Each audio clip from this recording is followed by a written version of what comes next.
تموتي الولد ده، تشتغليش لما اقول لك روحي موتي الولد ده تروحي تموتيه. انا شغل بابجي بقى مع نفسي بقى دلوقتي. اعرف انت كل شويه تقعدي تلعبي لي بابجي. انا دلوقتي عايزه اقول لك على حاجه. هما دلوقتي بيديك في الدروس اسئله عن بابجي وانت تيجي تطبقيها هنا. اي سلام بقى يدرسوني على بابجي. الله. هنبدا بقى شغل الكوسه. طب بقول لك يا بنت، انا اصلا مشتاقه اسمع على اخري، فانت لو جدلت معايا تاني كده هتيجي تغفرمي. قومي بقى شوفي كده هقول لك بقى تعملي ايه في الشقه دي. يلا قومي سيبك التليفون اللي في ايدك ده. خلاص مذاكرتي كلها. حلو، انت كده دلوقتي خلصتي مذاكرتي. قولي بقى شويه دلوقتي بقى الشقه عندك عامله فيها ايه؟ هنخش روقي اوضتك الزيبه اللي 24 ساعه الزيبه دي اصلا لو نخش روقيها كده شويه عايزه تتعمل ولا لا، والريسبشن كده روقيه واعملي فيه ظبطيه كده، والمطبخ وسط النوم روقي الدنيا كده شويه بدل ما انت قاعده على بابجي طول النهار والليل. طيب بالنسبه بقى المواعين اللي على الحوض اللي قد كده بقى واللي هنسيبها تعفن.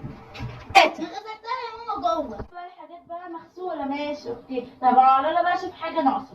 صح، وبالنسبه لاخوك اللي جاي من الدرس ده جعان بقاله ساعه ولسه ما عندوش الغدا، مين اللي هيحط له ياكل؟ غسلوا الاكل من بدري وزمانه اخواتك بياكلوا. يا حبيبتي الغسيل انت ما غسلتهوش ده. صح يا ماما، الغسيل هو ما عملتهوش. انا كنت هقول لك انا اغسل الابيض ولا الالوان. الوان ولا ابيض؟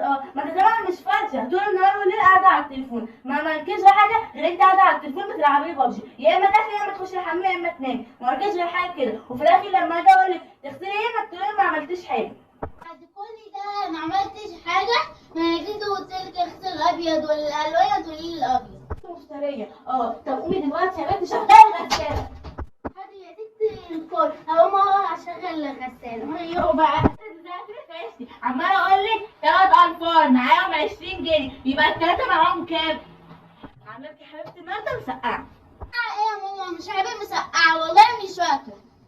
انت ماما بتزعقي ليه؟ كل البيت عامله لكم النهارده مسقعه بتقولي والله ما ناكله وراح سايباني وماشيه.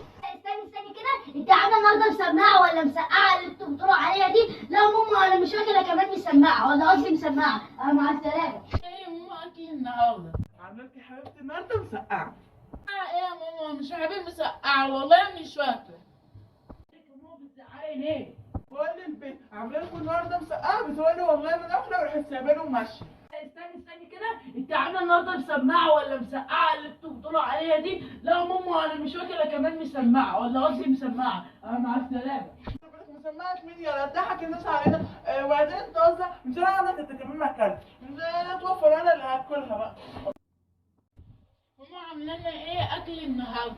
هاكل برضه النهارده مسقعه. هو كل يوم مسقعه؟ ما تشوف امك يا عم. لا هي مش امك شبه ما هي امي، بس لا ماما هو طب ليه كده؟ هو السيف مكتوب عليه مسقعه بس. لسه فاضل صينيه لسه ما خلصتش، اول ما تخلص هبقى اعمل لكم اكله جديده. وبعدين اصلا المسقعه حلوه اصلا في الصيف، هو انتوا ما تعرفوش فايده المسقعه ولا ايه؟ دي فيها فوائد كتير قوي. كل شيء هو في الصيف تعمل لنا مسقعه، في فراخ وفي عصبار في محشي في حاجات كتير قوي.